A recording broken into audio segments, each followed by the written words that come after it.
The real blood pressure heroes have been found, and carrots didn't make the cut. 5 surprising foods that truly help lower blood pressure. If you've been diligently eating carrots hoping to lower your blood pressure, it's time to hit pause. Let me walk you through the story of Margaret, a 62-year-old retired librarian from Des Moines, Iowa, who had been dealing with high blood pressure for over a decade. Margaret was always careful with her health. She took her meds on time, she cut back on salt, followed her doctor's advice, and even joined a walking group for seniors at her local community center.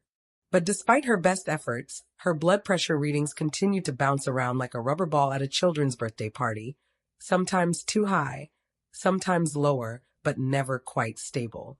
This constant fluctuation left her feeling jittery during the day and wide-eyed at night, lying awake wondering what she was doing wrong. One day, a friend from her yoga class suggested, "Why don't you try carrots? I read somewhere that they're great for lowering blood pressure." Well, Margaret thought, it's natural, it's easy, it's a vegetable, what's the harm? So she committed, and I mean really committed. She started adding carrots to everything: stir-fries, stews, salads. She made carrot soup.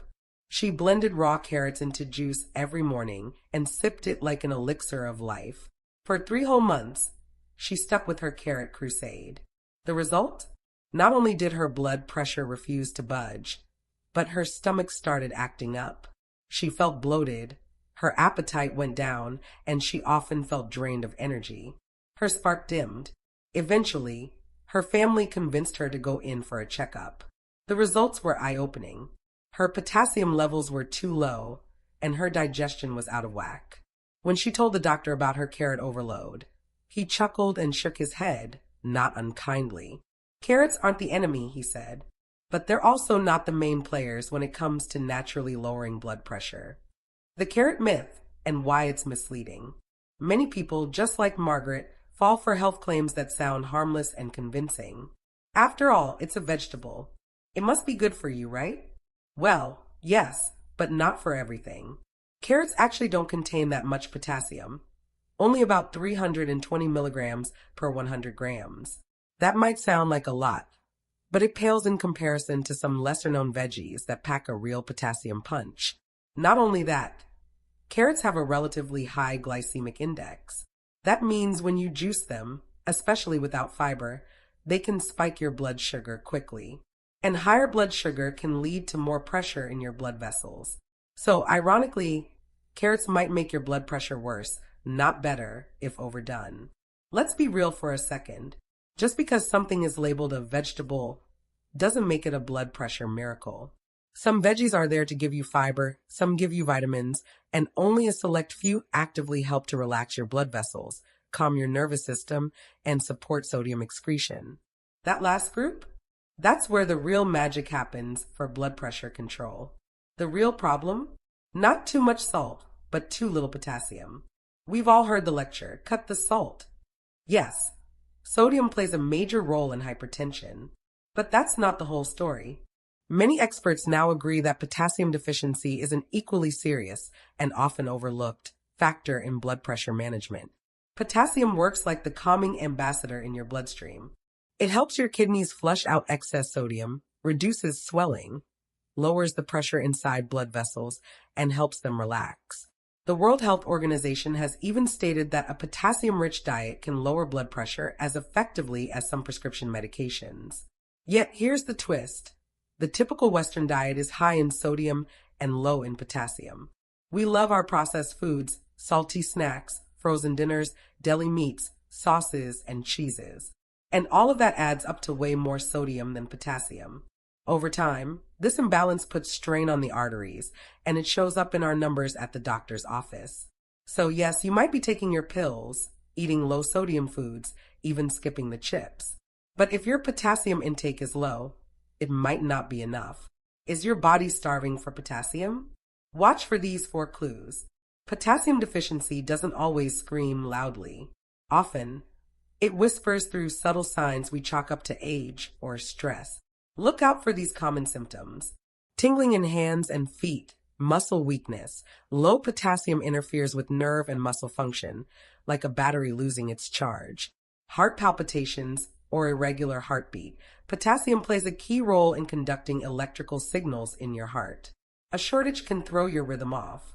Chronic fatigue and lack of motivation. Potassium helps generate energy at the cellular level. Without it, you feel like your engine just won't turn over. Digestive issues like bloating and loss of appetite. Potassium supports smooth muscle function, including your intestines. Low levels can slow digestion. Sound familiar? If you're over 50 and dealing with high blood pressure, it's worth checking your potassium levels, especially if you recognize any of the above. The Big Five: natural potassium-rich foods that actually help lower blood pressure. Now, let's talk about the real stars of the show. The vegetables and fruits that science actually supports as beneficial for blood pressure control. They're high in potassium and contain compounds that help dilate blood vessels, reduce inflammation, and promote diuresis. That's the body's natural process of getting rid of excess water and sodium. Here they are, the 5 you should be eating more of. 1. Celery, the unsung vascular relaxer. Celery might not win any awards for flavor, but when it comes to supporting your heart, it's a low-key champion.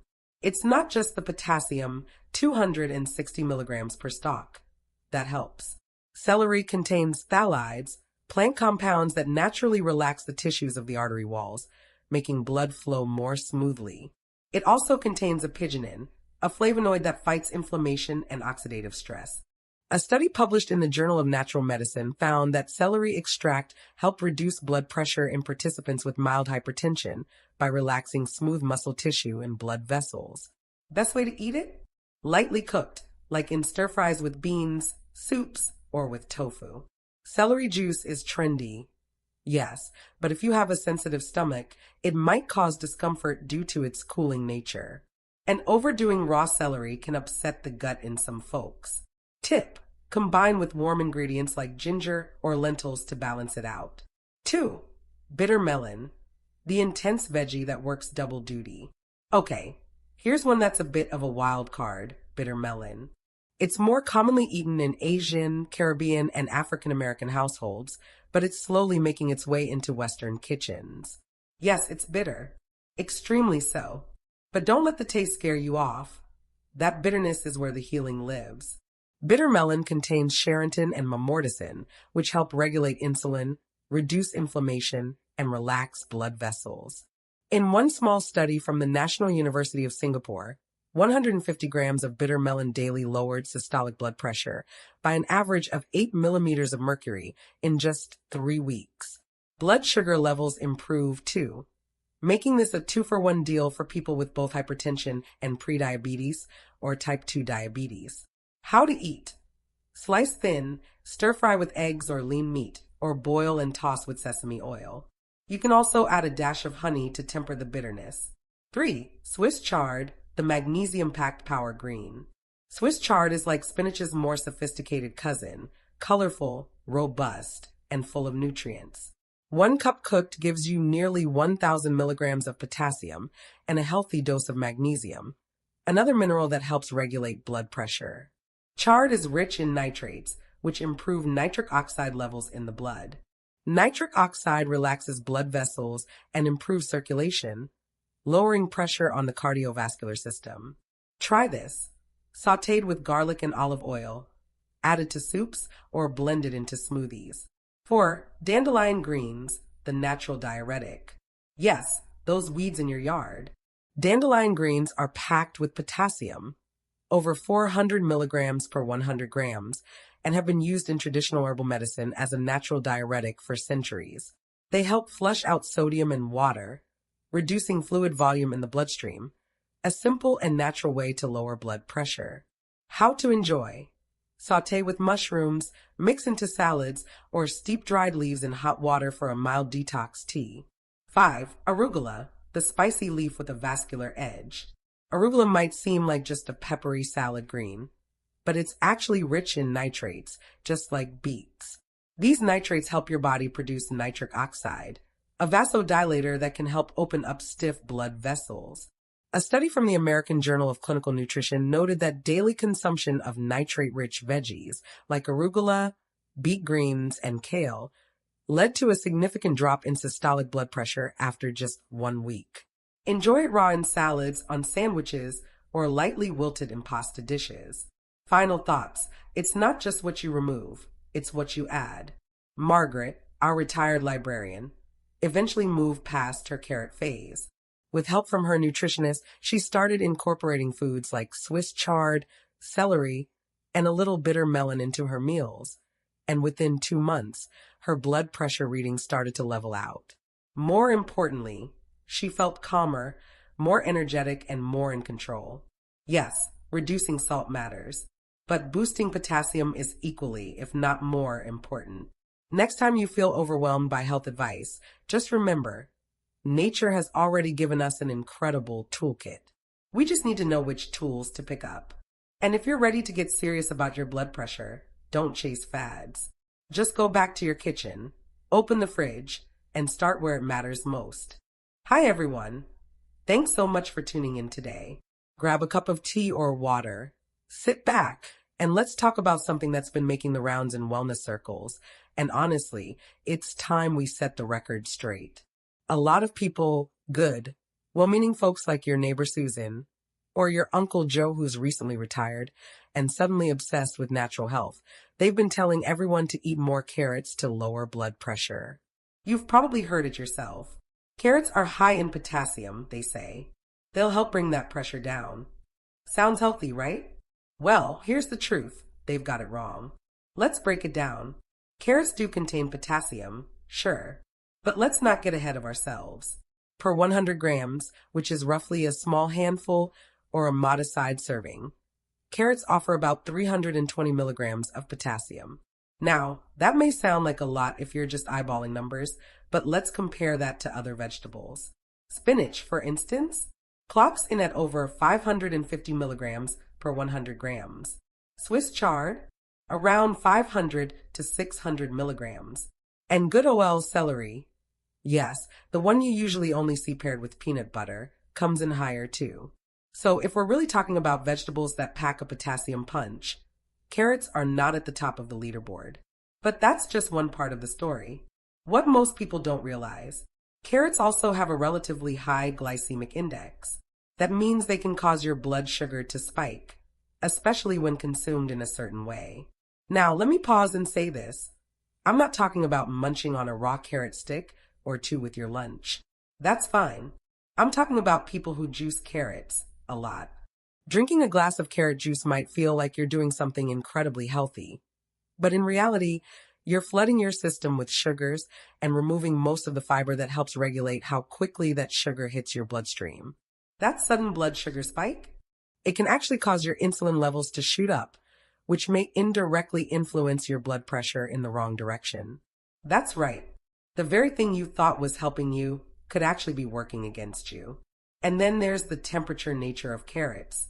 This might be a new concept for some of you, but in many holistic traditions, think traditional Chinese medicine, or even some naturopathic perspectives, carrots are considered a cooling vegetable.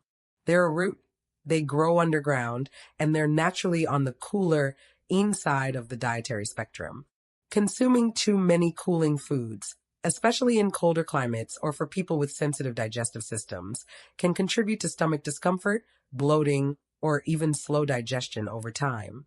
I know a lady here in Michigan, Mrs. Thompson, lovely woman, in her late 60s, does yoga every morning. She started drinking 2 glasses of carrot juice a day because she heard it was good for blood pressure. A few weeks later, she had digestive issues, blood sugar swings, and her blood pressure hadn't budged. Her doctor gently told her, "You're using the wrong tool for the job." So what's the real message here?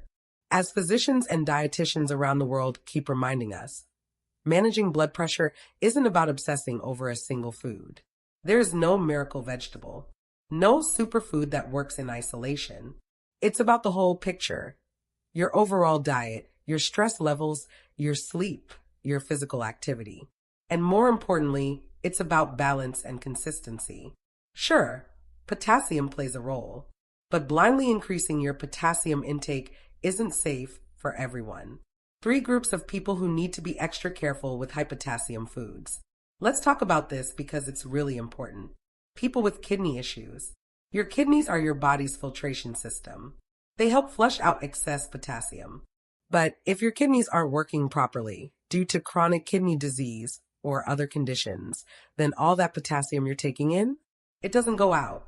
It builds up in your blood, leading to hyperkalemia, too much potassium, which can cause irregular heartbeats and, in extreme cases, even cardiac arrest.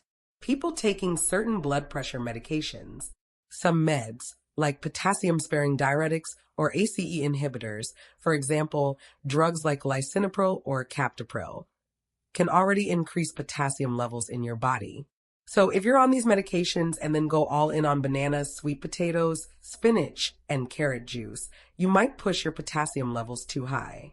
That's not just ineffective, it can be dangerous. People with electrolyte imbalances.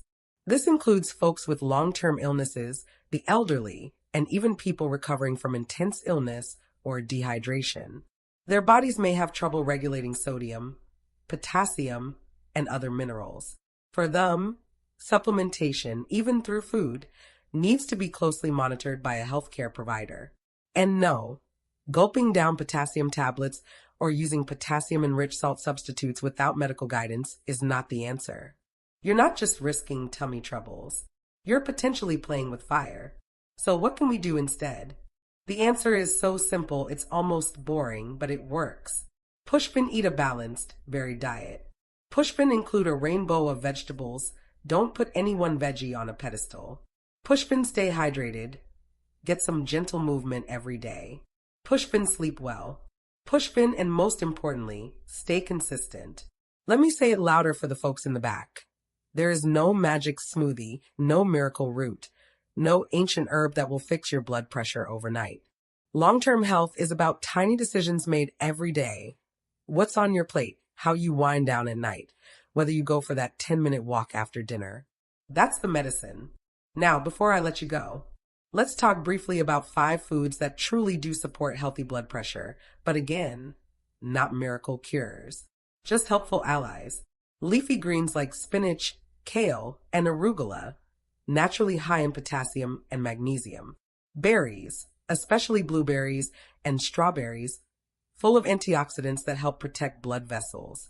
Oats, great source of soluble fiber to help lower cholesterol, which in turn supports better blood flow. Beets, high in nitrates, which can support nitric oxide production, helping blood vessels relax. Lentils and beans, high in fiber, low in fat, and packed with minerals. They're all affordable, easy to find, and don't require a trip to some trendy organic shop. You'll find them at your local grocery store, probably already in your fridge or pantry. Just remember, how you cook them and how you eat them over time is what counts. And please don't be like Mrs. Thompson or the many people out there juicing a pound of carrots a day, thinking they're avoiding the pharmacy. You might just end up needing more of it. Final thoughts. High blood pressure usually doesn't happen overnight. It's the result of years of poor sleep, too much salt, not enough movement, stress, and yes, less than ideal food choices. If you want to make a difference, start where it matters most, your next meal. Forget the fads, ignore the miracle cures. Start with real food. Make your dinner table your medicine cabinet. A warm bowl of soup, a fresh salad, a sensible portion of protein, a little fruit. You don't need magic. You need consistency. And we'll be here to walk that road with you. Thanks for watching today. If you haven't subscribed yet, please do, because we're here every day with simple truths, gentle reminders, and the kind of support that makes a difference over time. Let's keep growing together. Let's stay strong, stay curious, and yes, age with grace. Take care, friends. See you next time.